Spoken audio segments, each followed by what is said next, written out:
right, Ethan, you guys pretty much should have had a sweep. You get the split. At Pomona, just talk about, I'm sure you won't talk too much, but just the final minutes at Pomona. You guys had the lead pretty much wrapped up, and then kind of things unraveled. And then it went to double overtime with Pomona getting the victory. Obviously, not the outcome that you wanted in that contest. No, obviously, especially against a team like Pomona, a good team and a hard place to win down there. We really wanted that win, and it just came down to executing down the stretch. Like you said, we had the game, and we just failed to make some plays at the end, and they took advantage and made plays themselves. So they escaped with a victory.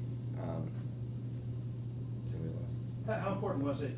I mean, definitely, if you had gone 0-2 on that road trip, you guys, that wouldn't have been good. But to go into San Diego, get a 10-point win, how important was it to get a victory, get the split?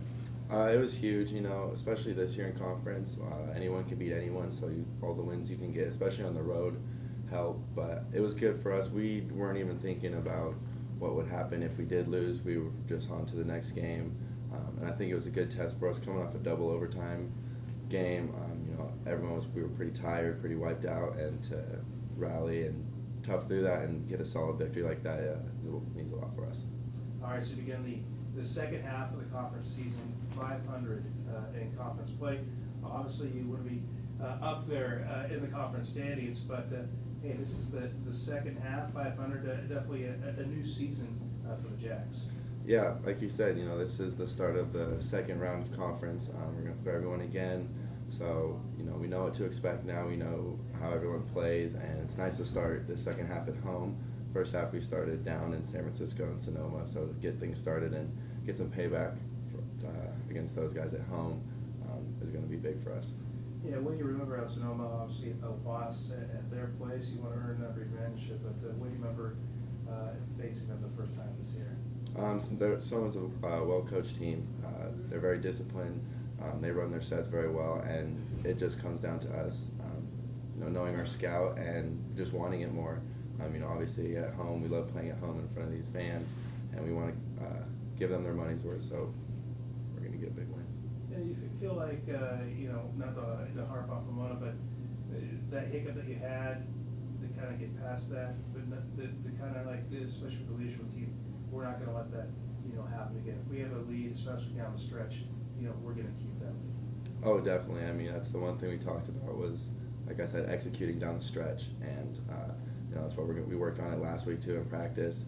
After that Monterey game that we were able to win, I'm sure we'll work on it more this week. Just being more familiar, more comfortable in those situations, and not making it such a pressing issue.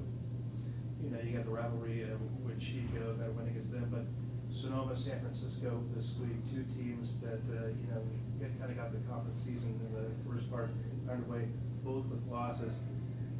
Obviously, these are games that you want to get wins and kind of make your move in the conference, but at the same time, these are two teams that got victories against you guys earlier in the year. Well, we like to think that our kind of locker room talk has been that they got us on a fluke weekend. We lost those two games. We came back and we regrouped and headed up to Alaska, and that trip is what really turned it around for us.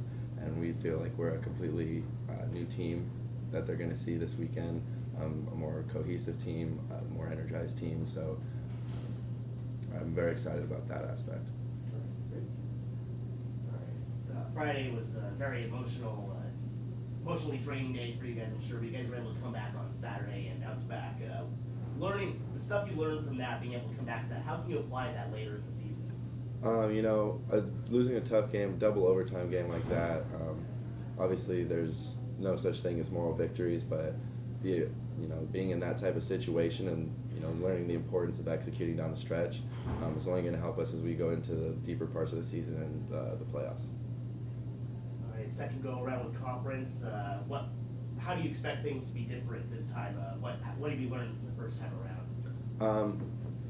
The second time around, everyone, the teams that get beat, I think, are the ones that get complacent when they, we already played this team, and whether you beat them the first time or you lost, you feel like you're comfortable with them. And I think that's where teams slip up, and that's one thing we need to focus on is respecting our opponents and preparing even better and being ready to